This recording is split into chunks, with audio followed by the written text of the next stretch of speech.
Gracias, Javier. Quiero agradecer a Anacadem por esta oportunidad de compartir con mis colegas Brenda y José y con todos ustedes. In this process of see, judge, act, and as my colleagues have expressed in each of their respective ministerial areas, we explore the action steps that will lead us to a renewal in how we will grapple with the needs of our church today. Synodality is not a new process. It's a practice that our church has employed for many years, and Pope Francis has, in a sense, modeled with renewed emphasis this pastoral approach that must take root at every level.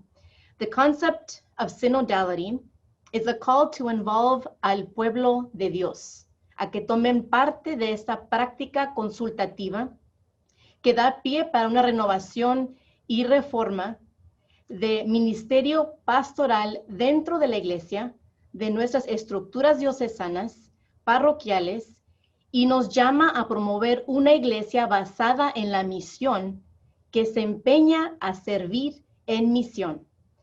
This process is not a selective or elite process, but rather it thrives on diversity in all its aspects and inclusivity.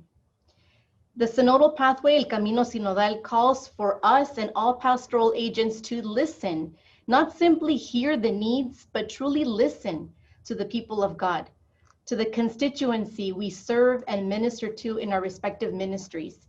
Esta acción de escuchar al pueblo de Dios da inicio al acompañamiento que nuestro Papa Francisco tanto menciona. The accompaniment that Pope Francis calls pastoral agents to model leads to dialogue, a dialogue that leads to reflection and ultimately results in action. La consulta que involucra al pueblo fiel de Dios lleva a un diálogo amplio y profundo que nos lleva a la reflexión y últimamente a la acción, que a su vez nos permite analizar nuestras modalidades de ministerio. These are not an impossible or a far reach for us.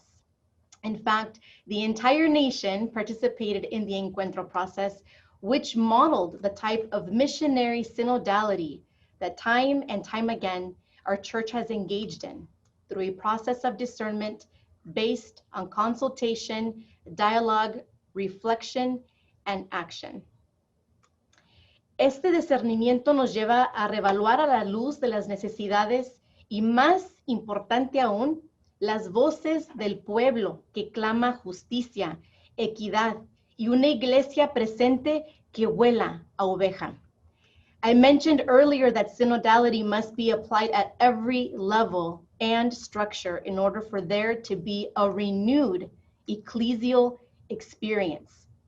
Este proceso de enriquecer la experiencia eclesial es en gran parte influenciada por una pastoral de conjunto, allowing us to reanimate the evangelizing spirit of our church. Next slide, Leah, please.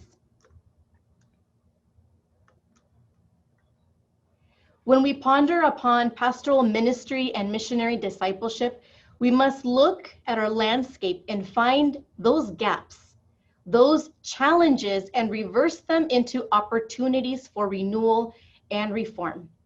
In Evangelii Gaudium, Pope Francis calls all the baptized to find new avenues and new paths of creativity. Si esta pandemia nos ha dejado algo, nos ha sacado de nuestras áreas de confort, nos ha probado nuestra creatividad a más no poder.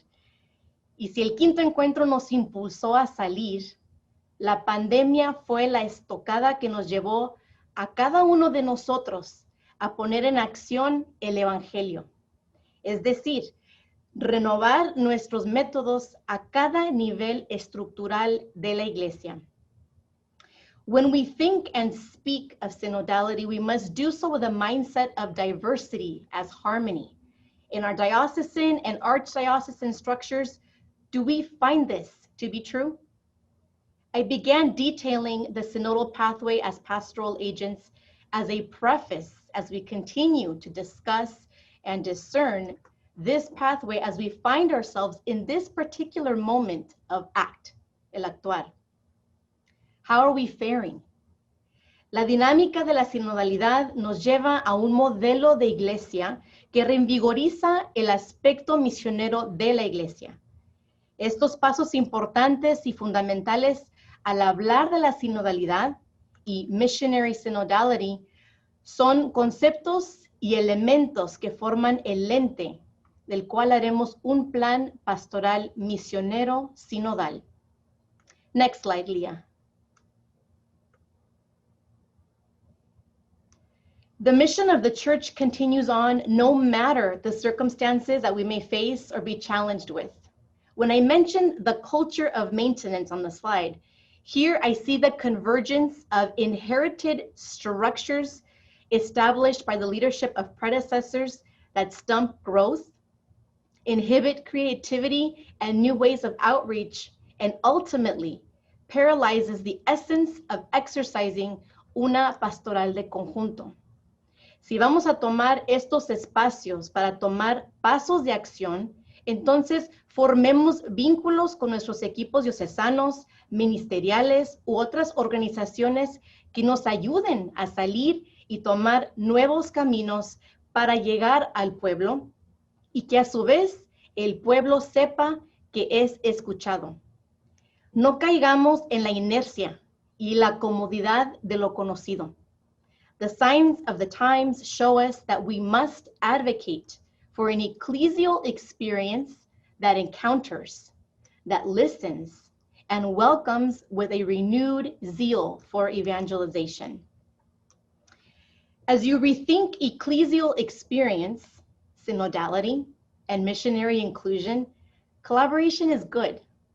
But I would argue that cross-collaboration is essential.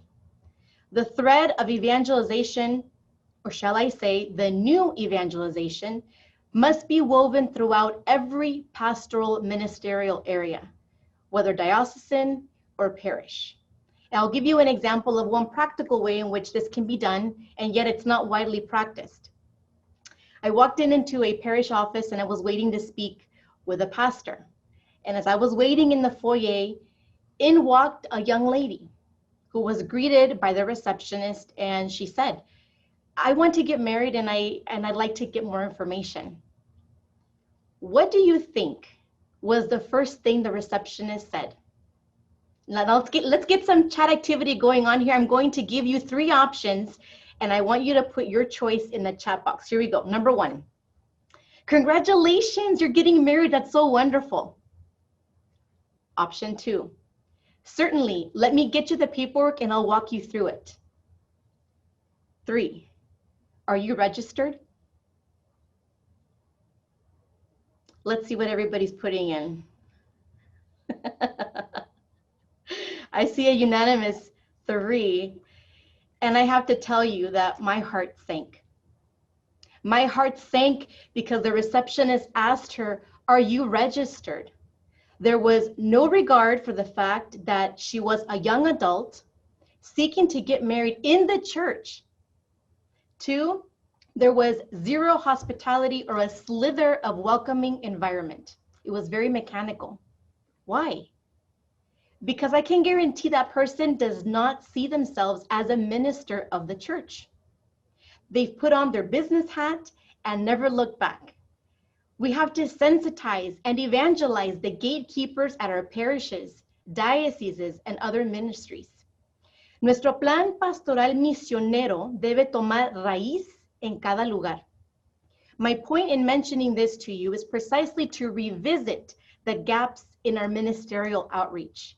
Here is an essential gap, which can be filled with the cross-collaboration of human resources and parish administration with evangelization.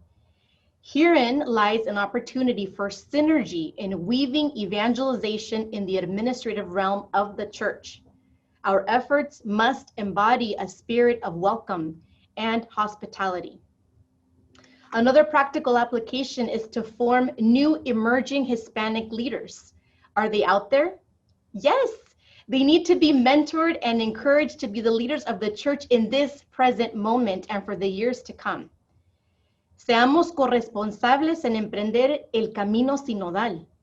Yo tuve el privilegio de ser parte de 2 procesos de sínodos diocesanos, uno sobre Amores Leticia y el segundo sobre Christus Vivit. Y fue un proceso de base. To date, we are still taking the wisdom of the people of God and putting into action the proposals that surfaced from the discernment of the faithful to the leaders of the church. I want to encourage you to find ways to incorporate the diverse makeup of the faithful that represent your dioceses to leadership positions and councils so their voices are heard and included. This also includes a level of intercultural competency at every level. I'm referring to formation for our clergy, diocesan and parish leadership, along with our volunteers, catechists, and our ecclesial ministers. However, how can we expect to be successful in our intercultural outreach if we have not yet understood the ethos of being a multicultural church? Hago hincapié en esto porque creo que es importante notar que no podemos decir que somos una comunidad intercultural si no sabemos ser primero multicultural. Therein lies a task for each of us to take back with us and explore how we can truly be a multicultural church that grows into intercultural competency. It was mentioned yesterday that there isn't adequate formation and training for ministers to accompany properly, and this is true. We must regain our identity and essence as a missionary church that is inclusive. Next slide, please, Leah. Por lo tanto, durante este segmento del proceso de ver, juzgar y actuar, les pido que después de haber escuchado las presentaciones de hoy, reflexionemos sobre lo siguiente. The following questions are intended for you to begin thinking of the challenges, which I like to quote as opportunities, for you to begin implementing a synodal and missionary approach within your dioceses, ministries, or organizations. First, what are the top 3 challenges in your diocese or ministerial area that inhibit a culture of inclusion and synodality? And second, identify 2 ways in which you can embrace missionary inclusion in your pastoral efforts. Thank you, Javier.